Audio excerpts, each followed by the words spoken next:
All the different groups of survivors of the HMS Wreck were desperately trying to get home to Great Britain, while Commodore George Anson still hoped to capture the elusive Manila Galleon in the War of Jenkins Ear. After a series of unfortunate adventures and surviving a multitude of hardships, none of them were out of the woods. Let's delve into the stunning conclusion of the Wager disaster.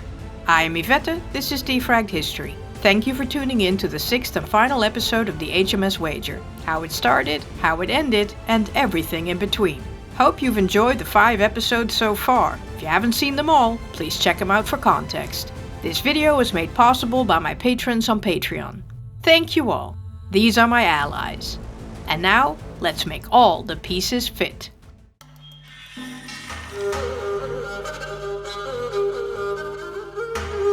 On November 5, 1742 at midnight, Team Anson saw mainland China, but they had difficulty finding a pilot among the thousands of fisher boats. The fishermen mostly ignored them. When they finally had a Chinese pilot who spoke a little Portuguese, he demanded $30 to get them to Macau, a Portuguese settlement. They forked over the cash immediately. There were 11 European ships, including 4 English on the Canton River. They were now in a friendly port with all the comforts and naval supplies they'd so sorely missed for 2 years. After a few weeks of jumping through complicated diplomatic hoops, Anson at last careened the Centurion at Taipa a month later. Several of the officers from the other ships went home aboard the European ships with dispatches for the Admiralty. In Taipa, Anson also received word that the Severn and the Pearl hadn't perished because of lack of hands, but they had safely arrived in Rio de Janeiro. No news about the Wager.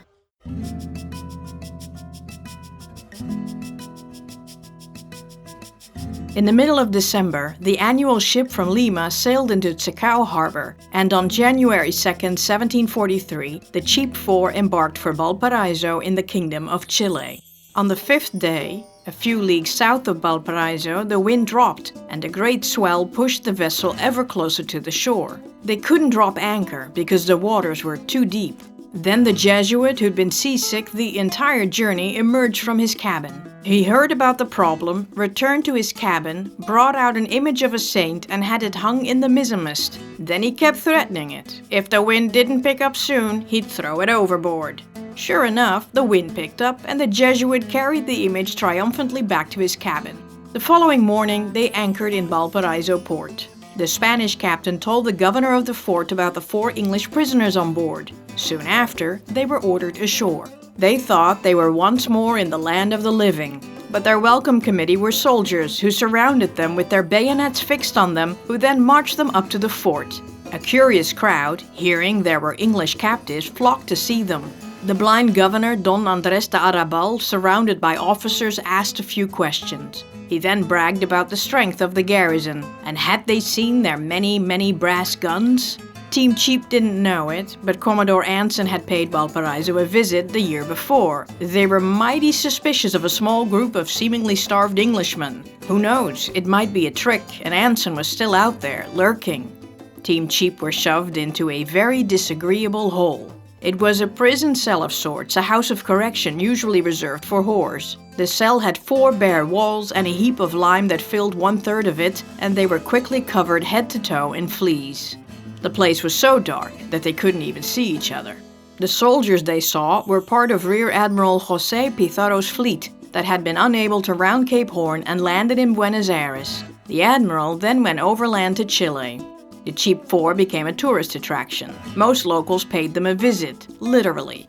They paid the soldiers who guarded them a pretty penny to gawk at them. A few days later, the governor of Chile, Don José Manso de Velasco, ordered Captain David Cheap and Lieutenant Thomas Hamilton out of the hole and sent them to Santiago. The duo had saved their commission papers and were recognized as officers. The 2 midshipmen were left in the condemned hole. Cheap, who feared this might happen once they entered Chile, promised he'd badger the president to bring them up as well. But once the officers were gone, the midshipmen's treatment got worse. The common soldier, who had been ordered to take care of them, only brought them potatoes mixed with hot water once a day. The other soldiers and the tourists felt appalled he treated them so badly. The poor man defended himself, saying, "The governor allows me but half a real a day for each of these men. What can I do? It is he that is to blame." I am shocked every time I bring them this scanty pittance, though even that could not be provided for the money he gives them." Now, all the soldiers gave the 2 prisoners extra food and even brought them wine and fruit. At first, the prisoners believed the governor had increased their allowance, but he hadn't. When told about their condition, he said they might starve. He never believed he would get repaid anything. When word got around that the governor wanted the Englishmen to starve, everyone who came to see them brought them something. Even the mule drivers took half a real out of their tobacco pouch to give to them.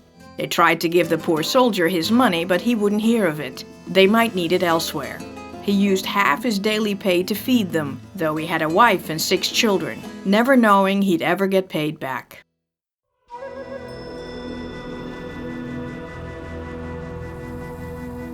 For 3 months, the Moorish 4 had been eating raw meat. They found a dead horse about a quarter of a mile from their camp, which they also ate as a kind of palate cleanser.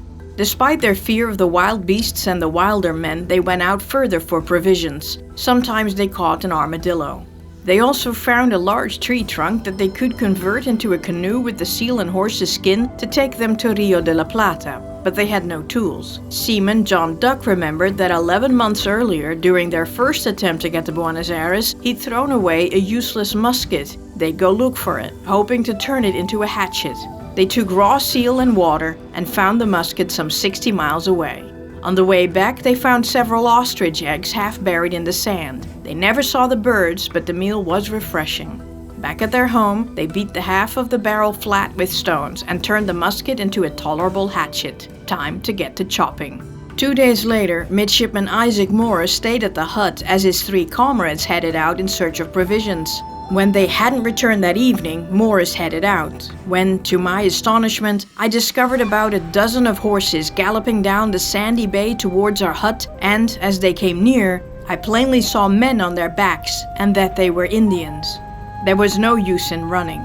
This was death approaching, and Morris prepared to face whatever came his way. He ran toward them, fell on his knees, begging for his life with all the signs he could make. Then Morris heard a voice. "Don't be afraid, Isaac. We're all here." Oh, thank God. The Indians got off their horses, and while some inspected their hut, others had their knives drawn, ready for any surprises. When they were done, they headed toward a rendezvous place and another dozen Indians who rounded up 400 horses. These Indians treated them with kindness, killed a horse, made a fire, and roasted it for them. After eating raw flesh for months, this was a most delicious entertainment. They also gave them pieces of an old blanket to cover their nakedness. The following morning they moved on, driving the troop of horses before them.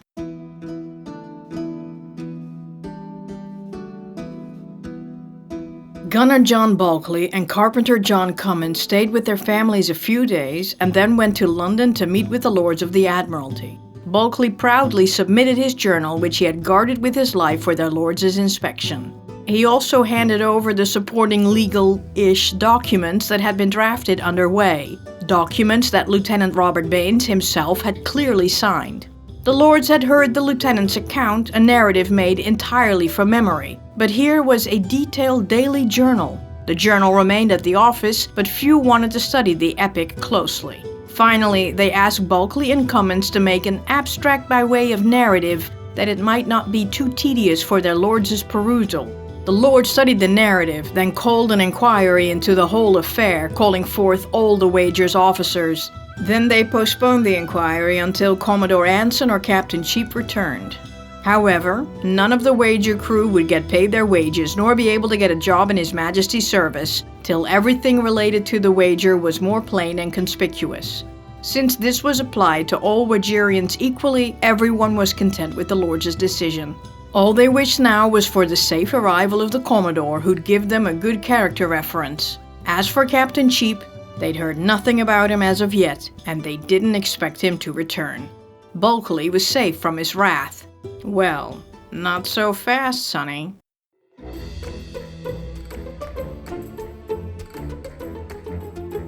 Finally, Midshipman John Byron and Alexander Campbell, still imprisoned at Valparaiso, got orders to be moved to Santiago, where Lieutenant Hamilton and Captain Cheap already were. Every day, large droves of mules went up to Santiago to deliver all the goods that were delivered from Lima. The 2 midshipmen would go with the master carrier, a 5-day journey. They crossed the Zapata Mountains, a plain and another mountain and another plain, until they saw Santiago in the distance. In Santiago they were brought before President Manso, who received them civilly. He was happy to see them delivered out of so many dangers, and then sent them to the house of the much-esteemed Scotch physician Don Patricio Ged, where Captain Cheap and Lieutenant Hamilton were staying, and have a rest. Ged had told the president that he'd take care of them. He treated the four as though they were brothers and made sure they wanted for nothing. The men wanted to repay him for all his trouble, but he wouldn't hear of it. On the day after their arrival, the president sent his secretary to invite Byron and Campbell to dinner. Lo and behold, who graced them with his presence at the dinner table? None other than José Pizarro, the Spanish admiral whose fleet had chased Anson's squadron for months after its departure from England. The men felt their humiliation was complete, since they had no decent clothes. But they didn't dare refuse the invitation. Though the Spaniards felt El Wager's story was sad, Pizarro's disaster was greater.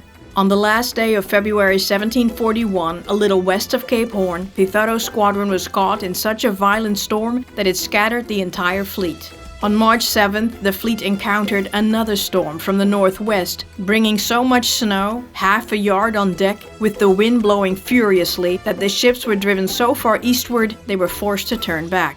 A devastating scurvy hit and was compounded with starvation and exhaustion. Food sold among the crew for insane amounts. In one incident, a sailor kept his companion's corpse hidden in his bed for several days so he could take his meager rations. The Hermione disappeared in the glacial waters of Cape Horn and was never seen again. The Guipúzcoa ran aground and was lost off the coast of Brazil. The San Esteban ran aground in the Rio de la Plata. She was refloated but deemed unserviceable. The Esperanza, which after several attempts had reached the South Sea, had to remain there, but was not considered in good enough condition to return to Spain. Of this fleet, only the flagship, the Asia, was deemed fit to return to Europe. Meanwhile, the admiral had disembarked and gone overland to Chile. One of Pizarro's officers offered the cheap four a loan. When this money was distributed, Midshipman Campbell was once again left out of a share. He was now so mad at the captain that he was planning to go his own way. The men now got clothes after the Spanish fashion and were out on parole. They went out on the town and into the countryside and met many Spanish families, some of whom had been taken prisoner and released by Commodore Anson. But because of their excellent treatment during captivity, the British prisoners were treated well.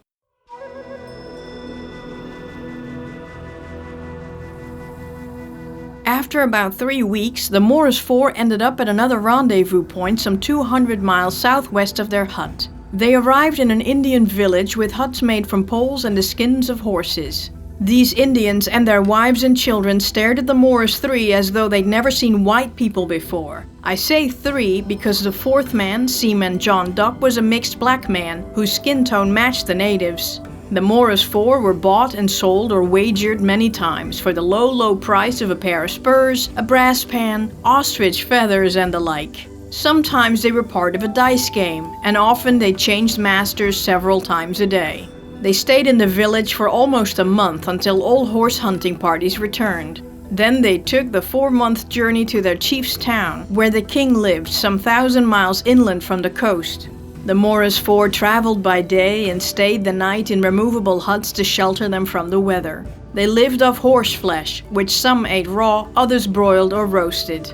They got water from rivers the Morris Four would never have found on their own. Meanwhile, Team Anson spent 3 months refitting the Centurion and fixing her. They worried that while she was careened, the Spanish would show up and attack her. Indeed, the Spaniards at Manila prepared an attack on the careened Centurion and planned to burn her. But when push came to shove, there was no money for such an enterprise. As soon as the Centurion was righted, the powder and guns were returned to the ship as fast as possible. The Commodore's crew was somewhat reinforced. Anson had entered 23 men during their stay at Macau, a mix of Indian and Dutch sailors. On April 6, the Centurion weighed from the Taipa and left China 2 weeks later, with Anson saying he was sailing to Macau, but that was a psych. The Centurion sailed to Samar Island, the Philippines, where the Manila Galleons always made landfall, about 1,000 miles to the southeast. During this trip they did shooting and fighting drills to get them ready for an attack on the Manila Galleon, or perhaps even two, since the other hadn't sailed last year. Meanwhile, the Moorish Four arrived at the chief's town, a palisaded place with 40 huts and some 80 men, women and children. The king claimed the Moorish Four as his property, but since the Moorish Four didn't speak Spanish, they didn't understand the king's questions. Then, who were they? They were Englishmen. Why were they here? They'd been shipwrecked. When he discovered the English were at war with the Spaniards, he was very happy. So, they were great men of their country. Sure. Well, the Spaniards were their great enemies. They had taken away their country and driven them into the mountains. The Moorish Four remained in this place, working like slaves, fetching wood and water, and skinning the horses they killed. Still, they were treated humanely, and no one was allowed to harm them. During the winter, snow would fall 5 or 6 feet deep.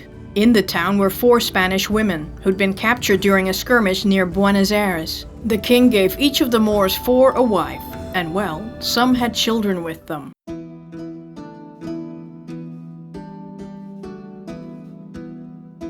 John Bulkeley was offered a good chunk of money from a London bookseller, Jacob Robinson, at the Golden Lion, who wanted to publish the Gunner's Journal. Bulkeley needed money, since he was out of work until the Lord Admiral decided his fate.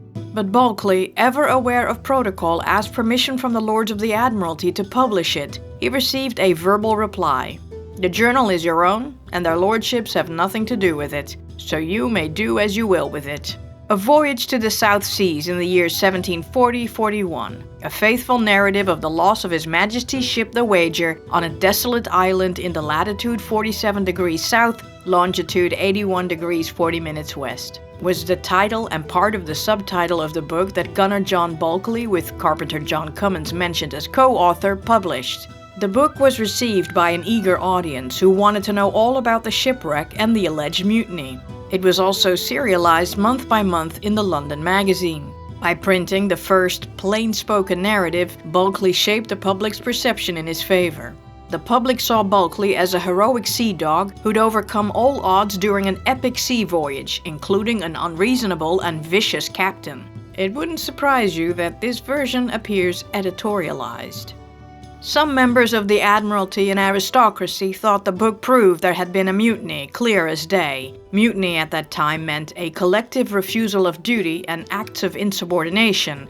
And well, that's what the ringleaders, Lieutenant Baines, Boatswain King, Gunner Bulkeley and Carpenter Cummins had done. If other crewmen realized officers could disobey orders from a captain and get away with it, all naval hierarchy would be doomed forever. They believed that once Captain Cheap returned, he'd set the record straight and a court-martial would have them all dangling from the mainyard. But the book went into a second printing and many stayed on Team Bulkeley's side. The gunner feared someone would write a counter-journal, but no one did. But then, news arrived of Commodore George Anson's spectacular conclusion of the expedition. He had circumnavigated the world and was on his way home.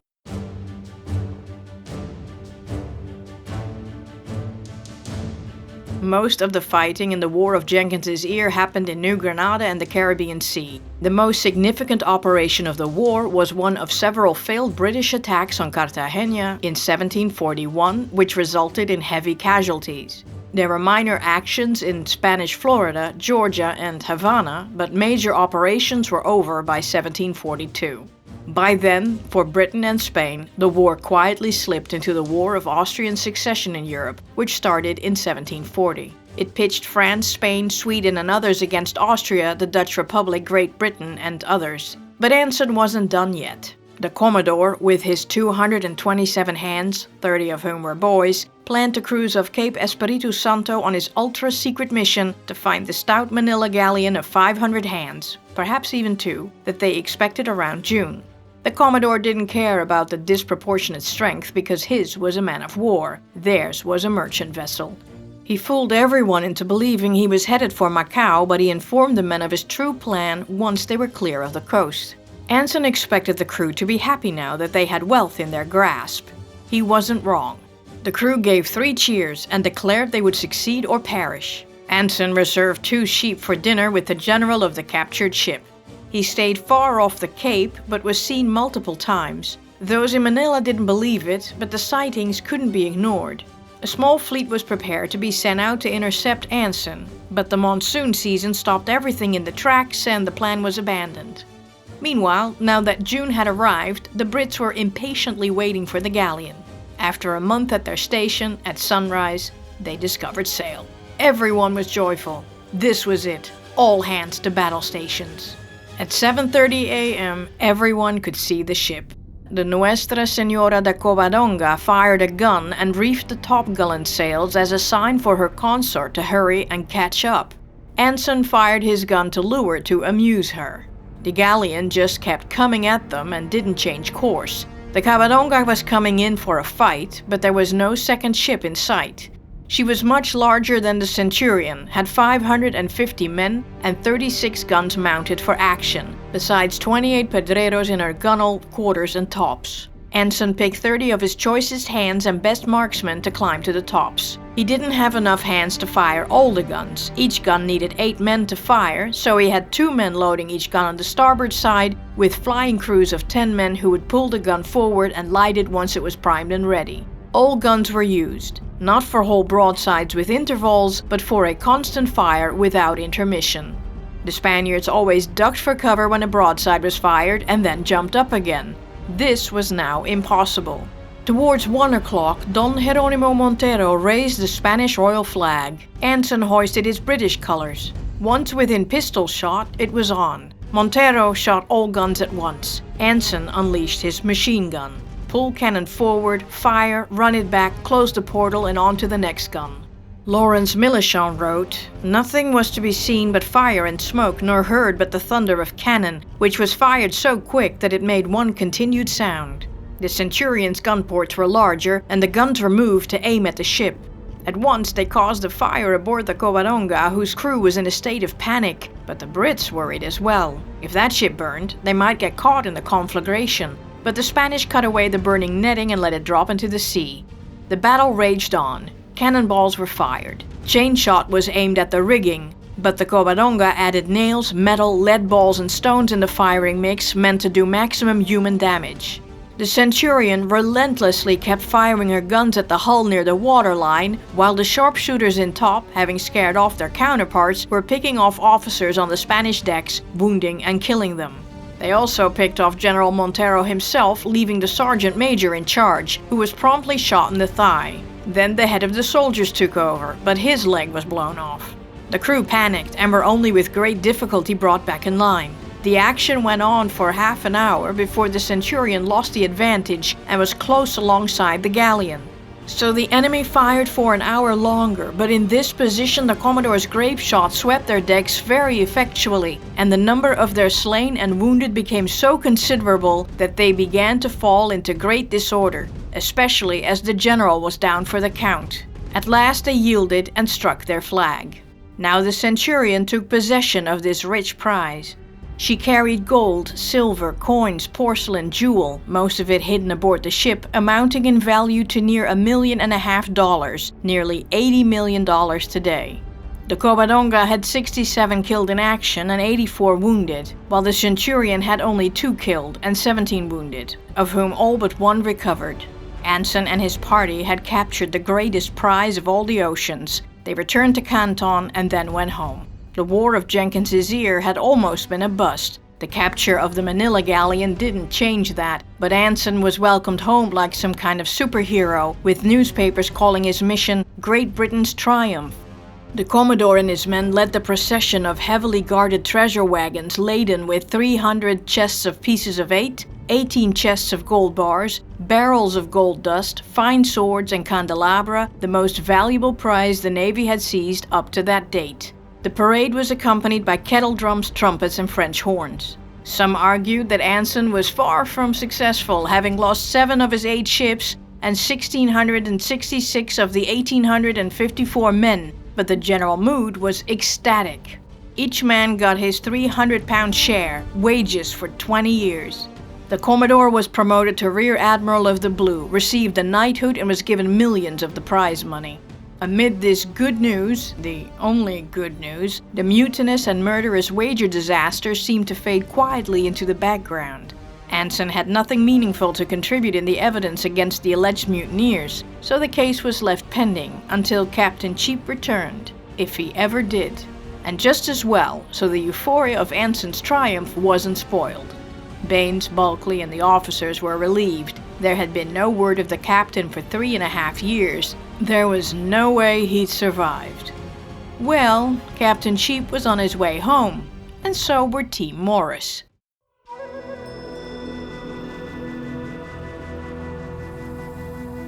The Morris Four remained enslaved in Indian Territory until March 1744, when it was time for a new horse drive.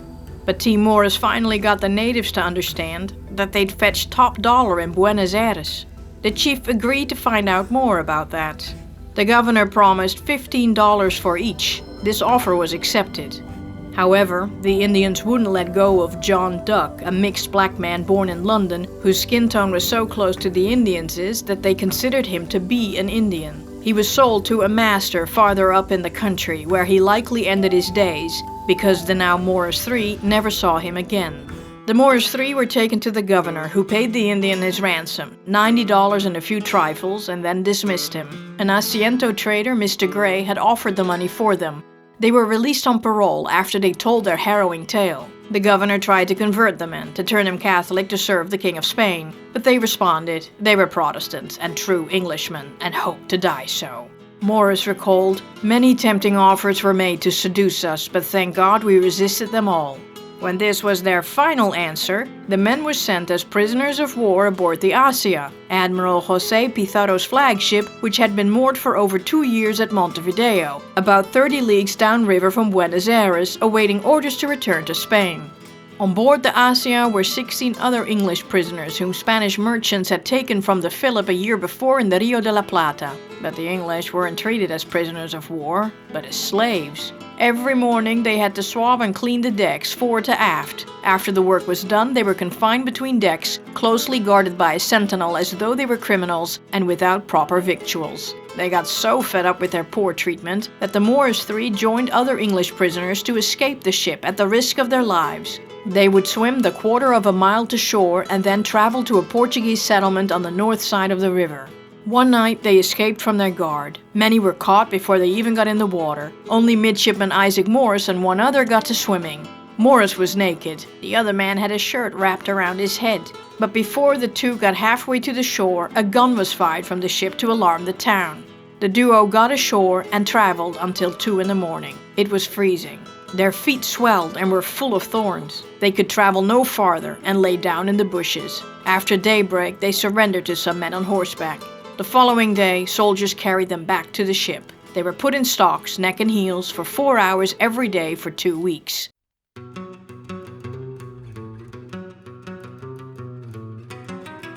The Cheap Four had been in Chile for close to a year. When another English merchant gave the English money, Cheap again left Midshipman Alexander Campbell out of the cut. He wouldn't receive a farthing. Campbell was fuming. He had needs. He hardly had any clothes. Hadn't he saved the captain's life more than once or twice? But Cheap didn't care. Campbell recalled, "In short, I thought myself so ill-used that I left the house wherein I resided and took my abode in another. Something really must have gone wrong here, but we don't know what it is." Midshipman Byron said that Campbell changed his religion and therefore left them. Well, that's not what Campbell said. At the end of their 2-year stay, the president told the Cheap Four that they would board a French ship bound for Spain at Valparaiso. On their return to Valparaiso, Byron immediately repaid the poor soldier who had taken care of them when they were imprisoned there. They waited another 6 months for the ship the Lys to arrive. They embarked on December 20th, 1744, and they being the Cheap Three. Campbell had made a deal to travel overland with Admiral Pizarro and his men, who'd finally received orders to return the Asia to Spain. On January 27, 1745, the Cheap Trio sailed on the Lys. About 8 days after, the ship sprung a very dangerous leak, and they had to return to port, with everyone, crew and passengers at the pumps, 24/7. It turned out to be luck, because the other 3 ships she'd been sailing with were caught soon after. On March 1st, they put to sea again, heading into the dangerous season to round Cape Horn. They were put on water rations. Meanwhile, Alexander Campbell rode on a mule, while Rear Admiral Pizarro and his officers were transported in oxen-drawn wagons. They made their way across mountains, plains, and deserts, seeing bloodthirsty jaguars, pumas, and Native Americans who hated the Spanish. The weather was hot and there was no shelter from the blistering sun. Many mules and oxen died from dehydration. On March 10, 1745, Campbell, Pizarro and Don Joseph Mindenueta, the captain of the Guipúzcoa, arrived at Buenos Aires after an unpleasant 7-week journey. The Asia had been moored for close to 3 years, but Pizarro had orders not to set sail until October to avoid running into the English with an undermanned ship and his rich cargo. He'd probably arrive in Spain in January 1746. The Moors III heard that Admiral Pizarro had arrived at Buenos Aires, who soon after came on board, and gave orders for refitting the Asia as best they could to carry her to Old Spain. They only had 100 crewmen left to man her, so they went press-ganging in the neighborhood. They also enlisted the British prisoners, captured Portuguese smugglers, and 11 Indians, Chief Orellana and 10 of his followers who'd been taken prisoners 4 months earlier during a skirmish outside Buenos Aires. Campbell was free to dine with Governor Don Domingo Rosas at his house. He was not a prisoner. So, had he changed religion after all? No. After this dinner, he was confined in the fort for 6 months.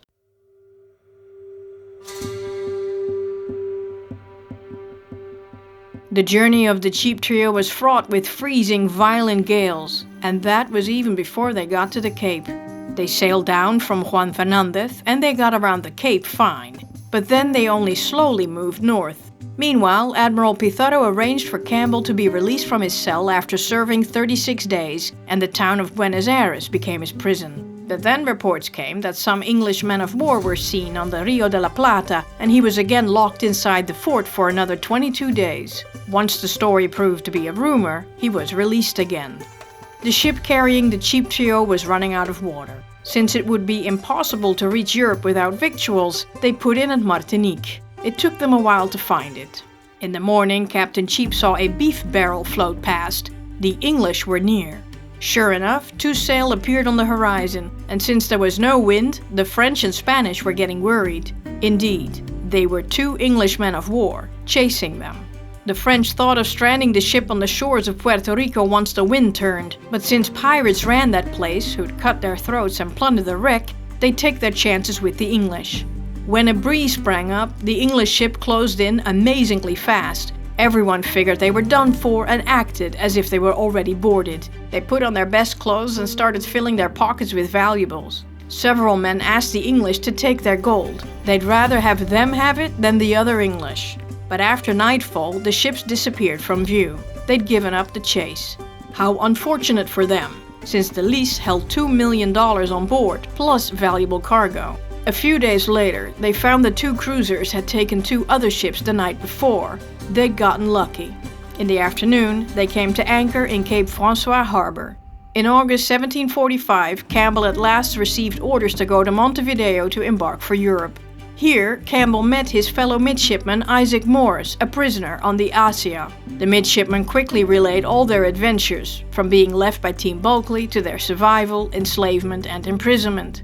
Meanwhile, Campbell was on parole. He was given a room and was free to go where he wanted. So, Roman Catholic after all? At the end of August, the Cheap Trio was joined by a squadron of 5 French men of war who were to convoy the lease to France. The snooty French commanders didn't care for the English at all. They completely ignored Captain Cheap.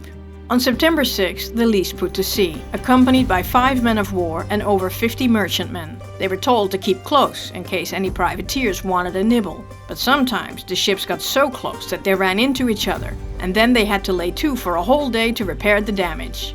Anytime a ship fell out of station, they were severely reprimanded, a strict rule which ultimately saved the convoy.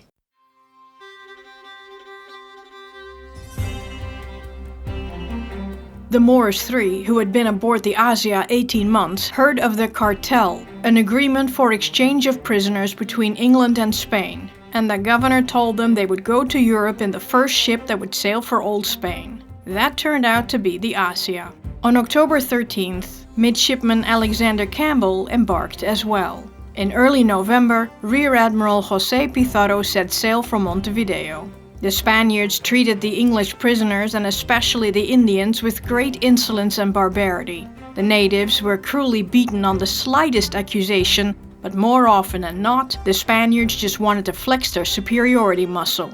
While Orellana and his followers received their beatings with apparent patience and submission, they were plotting a severe retribution.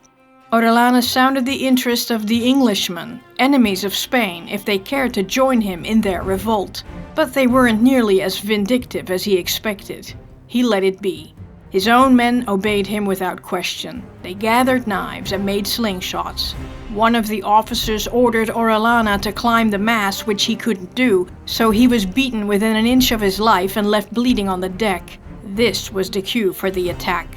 2 days after the beating, at 9 p.m. under cover of night, when many of the principal officers were on the quarterdeck for a breath of fresh air, Orellana and his companions came all together on the quarterdeck and moved toward the door of the great cabin. The boatswain immediately reprimanded them and ordered them to be gone. The group withdrew and split up, occupying the gangplanks. As one group took possession of the gangway, Orellana placed his hands to his mouth and bellowed out the war cry.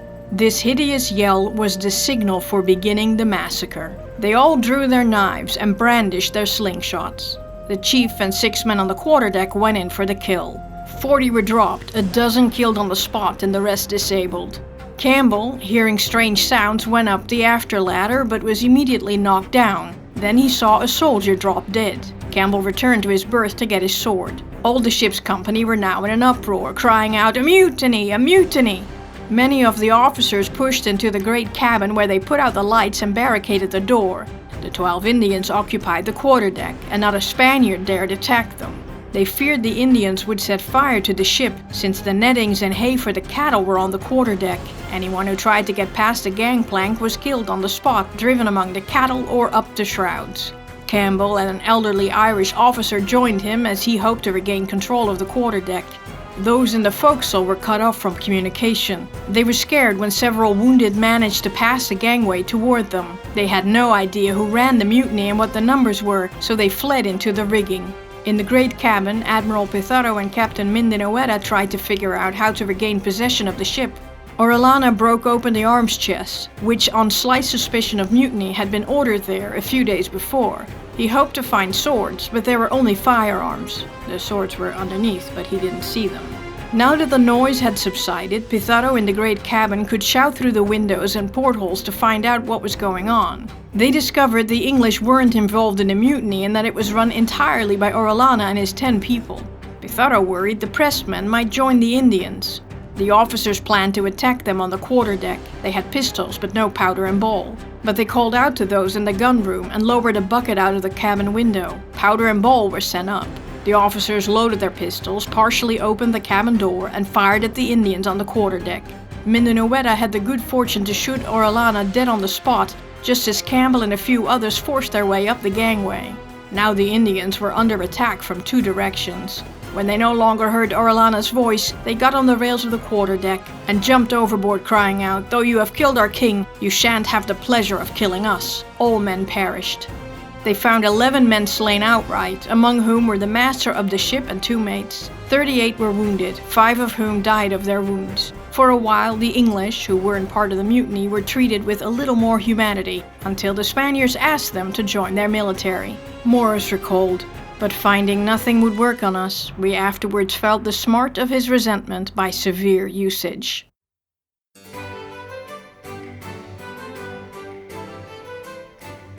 On October 31st, 1745, the Lys with her valuable cargo and the cheap trio safely arrived in France. 2 men remained on board to look after the ship, and the 3 English prisoners weren't allowed on shore. The War of Austrian Succession had made the Brits enemies of France. The weather was extremely cold for the men, who'd lived in hot weather for 2 years. Worse still, their clothes were very thin. No fires were allowed on the ship in the harbor so close to the munitions depot ashore, so they had neither fire nor a candle. From 5 o'clock in the evening onward, they had to sit in the dark. They had to place their supper very close to them, or they'd never find it. Fortunately, some officers were kind enough to send victuals every day, or they would have starved. They stayed in this miserable state for 7 or 8 days. One morning, a kind of row galley came alongside with a number of English prisoners belonging to 2 privateers the French had taken. They were ordered to get into that boat and were carried 4 leagues up the river to Landerneau in France, where they were out on parole. They took the best lodgings they could get and lived well for 3 months. Then the court of Spain ordered them returned to England on the first available ship. At Morlaix was a Dutch ship ready to sail. They got some horses and traveled there. Still, they had to wait another 6 weeks after they struck an agreement with the Dutch master to land them at Dover. They paid him up front. Then a French privateer ready to cruise threatened to sink this ship unless she came to anchor. They had to wait another 3 days, all the while cursing the Frenchman until he left and they finally could set sail. The passage was long and uncomfortable, but after 9 days, just before sunset, they saw the cliffs of Dover. So, they could be put ashore now, right? The Dutchman agreed, but was off the coast of France the following morning. What villainy was this? He had to land them, it's what they paid for. Then an English man of war, the Squirrel, arrived. They now went on board with her, and the captain immediately sent one of the cutters to land them at Dover, where they arrived that afternoon.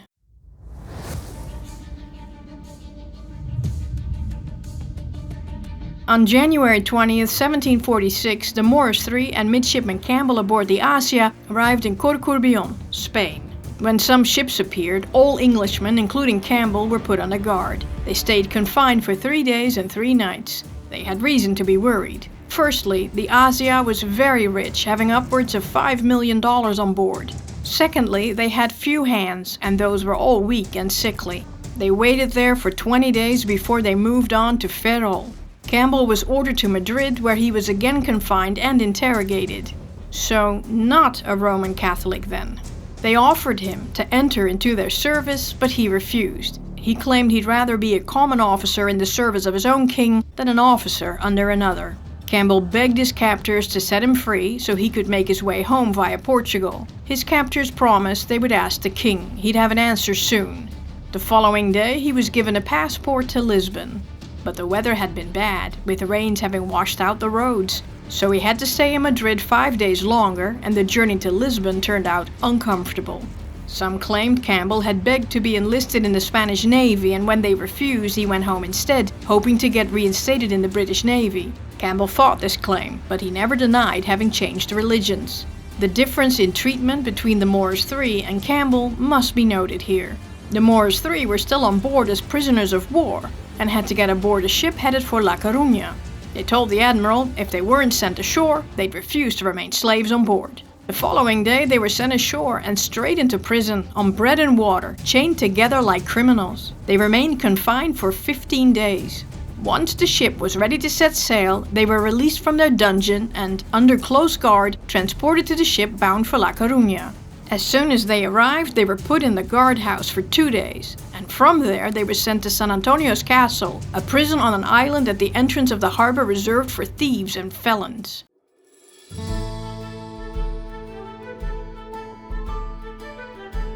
Now that Captain Cheap had arrived back in Britain, Gunner John Bulkley had some explaining to do. The Cheap Three wanted to get home as soon as possible, but the following morning the captain was too tired, so Lieutenant Hamilton and Midshipman Byron would ride home. But when they put their money together, they barely had enough for the horses, with no money left to eat or pay the tolls. They rode as fast as they could past all the toll booths and rode into London. They handled the not having food bit as well as they could. When Byron arrived at the house where his friends had lived, he found it all boarded up. He didn't know whether they were dead, alive, or where to go next, or how to pay the coachman who brought him there. He went to a linen store up the street that his family used. They paid the coachman and told him his sister had married Lord Carlisle and lived in Soho Square. He walked over, knocked on the door, but the porter didn't like his figure, dressed half French, half Spanish, with boots that were too large and covered in dirt. He was about to shut the door in his face, but Byron convinced the man to let him in. His sister then received him with much surprise and joy. She immediately gave him money to buy an Englishman's clothes.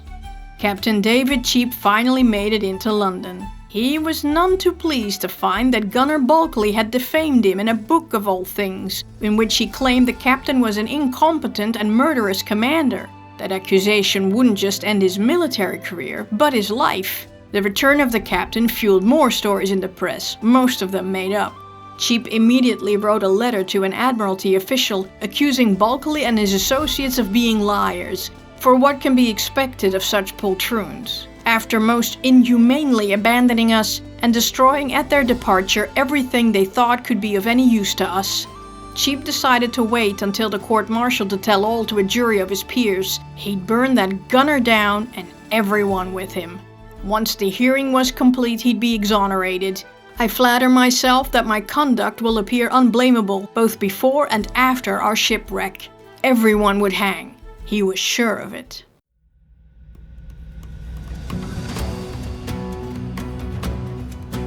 Mere days after Captain Cheap's return to England, the Lords of the Admiralty issued a summons, which was publicized in newspapers, for all the Wager surviving officers, petty officers and seamen to come to Portsmouth for a court-martial.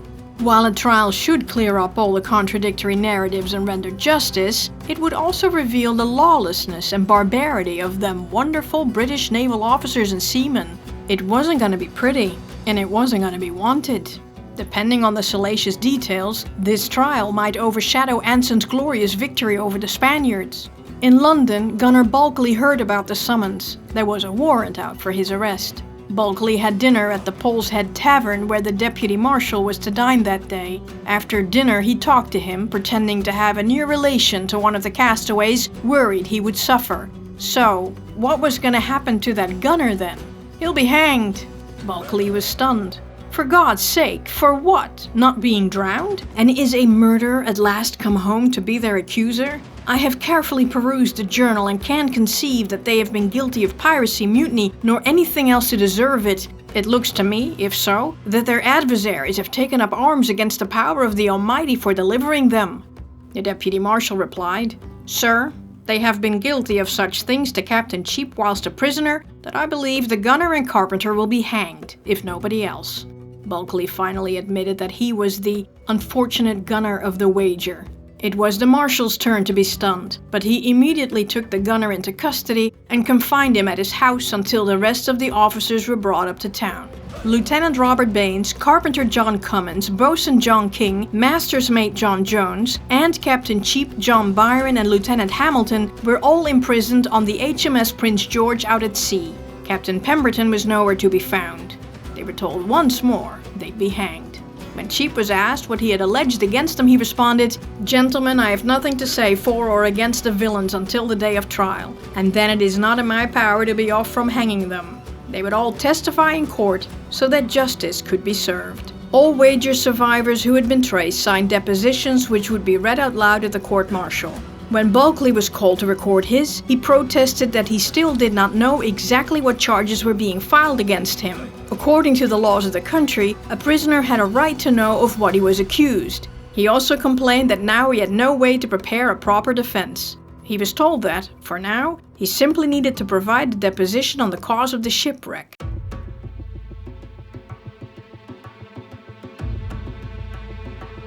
British naval law was draconian. One could be hanged for falling asleep on the watch, but in reality, the courts were more lenient. Still, it was important to render justice to scare any sailors into good behavior. The case seemed cut and dry, boiled down to just the facts. 1. Team Bulkeley had tied up their captain and left him on the island. 2. Captain Cheap had shot an unarmed man without any legal proceedings or even any warning. According to the Articles of War, there were multiple death sentences at play. Mutinous assemblies, plotting a mutiny, fighting with or striking a superior officer, and last but not least, going AWOL, or in naval terms, UA, unauthorized absence. More charges could be tacked on: cowardice, defying orders, theft, and ungodly corrupted behavior. And, well, attempted murder, by leaving Team Cheap stranded to die. The fact that they had drawn up legal records indicated they knew they were acting against the law. But Cheap would be charged with homicide, and there was no leniency for homicide. Article 28 stated plainly, all murders and willful killing of any person in the ship shall be punished with death. In the beginning, John Byron had been part of Team Bulkeley and was therefore a mutineer. He had turned back, but was that convincing enough for a jury to save him from the noose? Everyone expected to be hanged, or, as Bulkeley put it, to fall by the violence of power.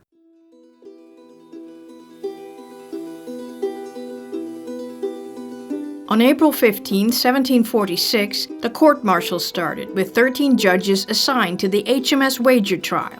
There were captains and commodores, and the lead judge, the so-called president, was Sir James Stewart, a nearly 70-year-old vice-admiral who was commander-in-chief of all His Majesty's ships at Portsmouth. They were more peers of Captain Cheap than Gunner Bulkeley. George Anson was not there, though he had become a member of the Board of the Admiralty, which oversaw the general policy of naval discipline. There was a prosecutor and a judge advocate. As was then customary, the defendants were not represented by attorneys, they had to defend themselves, and they could call and cross-examine witnesses. Whenever one of His Majesty's ships was lost, an inquiry was held to determine if any of the officers or crew were responsible. So, was anyone responsible for the wrecking of the ship? Captain Cheap said no, Gunner Bulkeley said no, Carpenter Cummins said no, Boatswain King said no, everyone said no. Alright, that's it. That's it? That's it, you're all free to go. Okay, what? Despite Bulkeley's carefully laid out accusation against the captain in his book, he said no because he must have realized the trial was going his way, and kicking up more dust might change the outcome.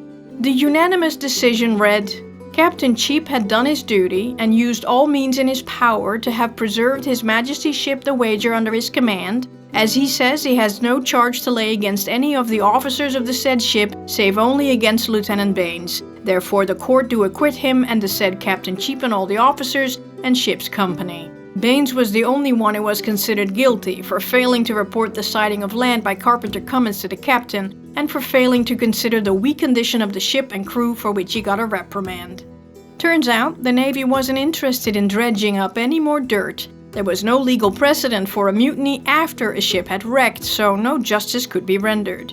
Cheap didn't have his day in court, but he was spared the noose, and was even confirmed as a captain soon after, and given command of a ship, the 5th-rate HMS Lark, and was sent to cruise off Madeira to intercept Spanish shipping. There were no other proceedings. Once a ship went down, all pay and all rules were suspended. However, they ignored an addendum to this rule.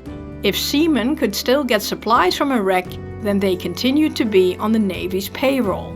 Apparently, the Navy chose not to press the mutiny and murder charges because dredging up all the savagery in court would make the Navy look bad.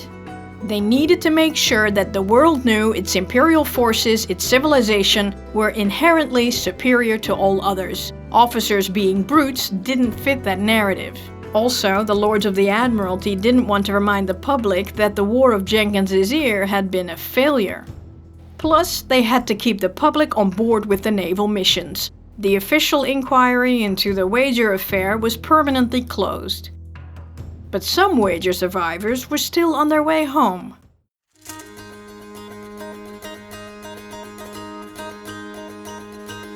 The Morris Three languished in the dismal San Antonio prison for 14 weeks with the severest treatment.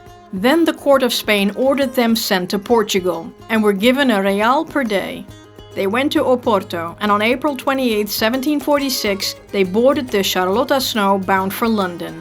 Meanwhile, on May 1st, Campbell in Lisbon boarded the Edinburgh, and after a journey of 5 years and 8 months, he arrived in Plymouth on May 9th, 1746.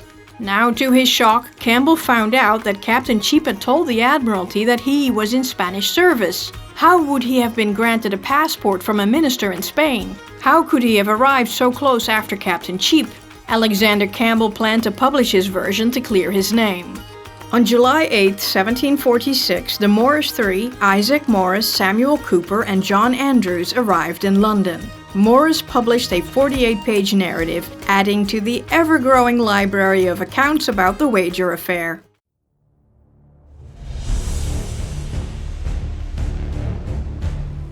The Wager disaster, with all its grim tales, faded into oblivion, and all survivors in England went on with their lives. The nightmare had come to an end at last. Captain Cheap on the Lark captured a 32-gun Spanish vessel on Christmas Day 1746. His loot was over 100 chests of silver. Mission at last completed. Cheap, citing gout and asthma, retired, a rich man on his share of the loot, £56,000, bought a large estate in Scotland, and got married. He was never employed to sea again. But on his death in 1752, aged 59, one obituary noted that after being shipwrecked, he had shot one man dead on the spot. They just couldn't let that one go, huh? John Bulkeley became a successful merchant navy captain. He moved to Pennsylvania, America, the place of new beginnings, where he probably had relations. In 1757, he published an American edition of his book.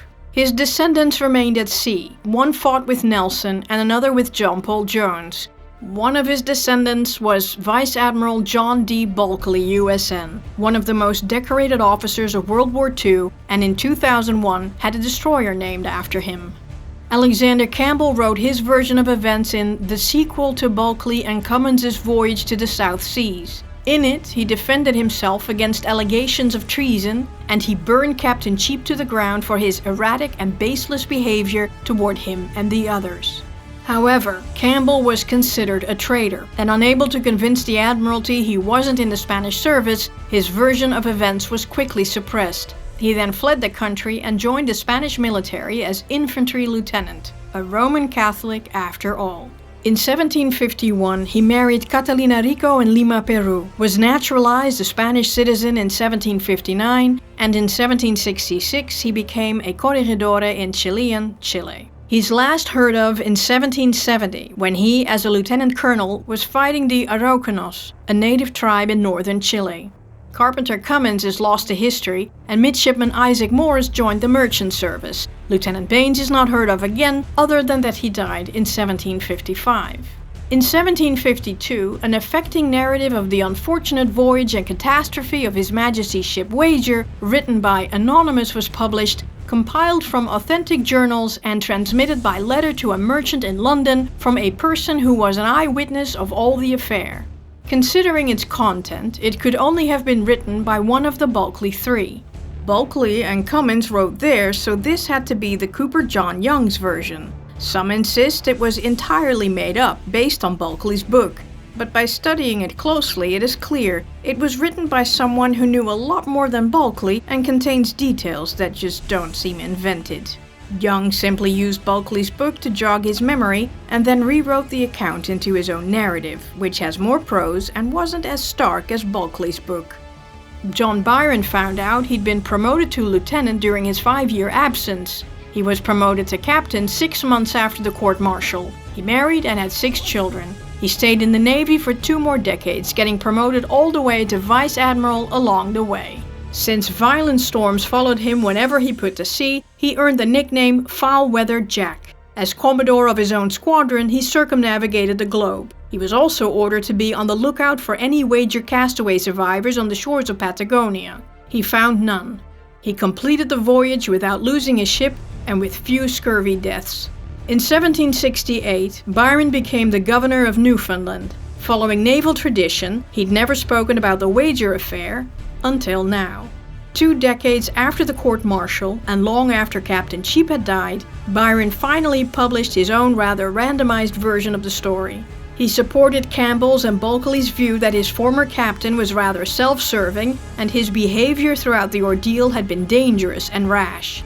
The romantic book was praised by critics, but Marine Lieutenant Hamilton, who continued to vehemently defend Cheap's conduct, accused Byron of doing a great injustice to the captain's memory. Byron fought in battles in the 7 Years' War and the American Revolution. He died in 1786, aged 62. His book left a lasting influence on his grandson, Lord Byron, the famous poet. Another grandson was George Anson Byron, admiral and explorer. One of his great-granddaughters was the mathematician and informatics pioneer Ada Lovelace. Commodore George Anson was created Lord Anson on June 13, 1747.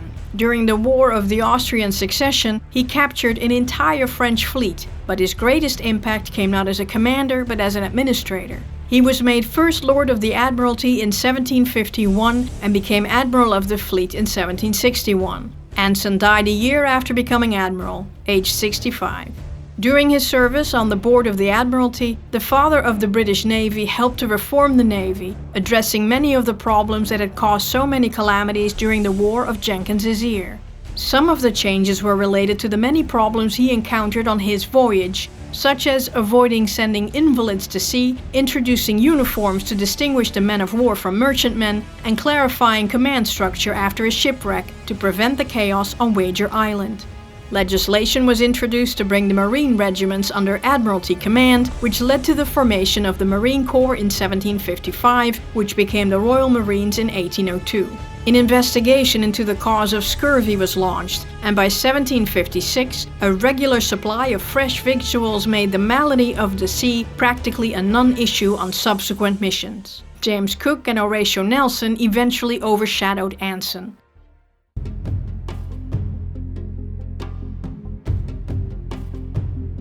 After the Wager shipwreck, the Spaniards became really concerned that the British would make settlements south of the Golfo de Penas. The Spanish crown launched 3 expeditions from Chiloé and established a short-lived Spanish settlement at Inchin, where the Anapink was moored for a while.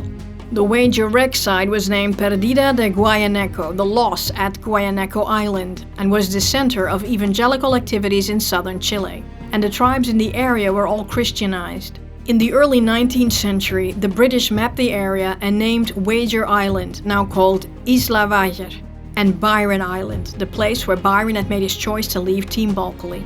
There are a few other references, such as Canal Cheap, Speedwell Bay, Caleta Elliot or Elliot Cove, and the little islands named after the 4 Marines who were left behind by Team Cheap: Smith, Hartford, Crosslet, and Hobbs. All these names remain on the charts to this day. By the late 19th century, the Chono had been wiped out by contact with Europeans, and by the early 20th century there were only a few dozen Coescar left. During the late 20th century, several salvage operations went underway to find the Wager, but the wreck itself was not located. Not until 2006, when 2 different and independent exploration teams, one of British divers, one of Chilean maritime archaeologists, went looking for it. They ended up teaming up. The Brits found a chunk of the wreck's hull, and the Chileans found the site of a large encampment, and later ceramics, glass, barrel staves, iron bolts, and musket balls were found, all likely belonging to the HMS Wager, but that story is only just beginning. If you've enjoyed the series about the HMS Wager, leave a like and share this with everyone you think will enjoy it. Thanks for tuning in. Until the next one.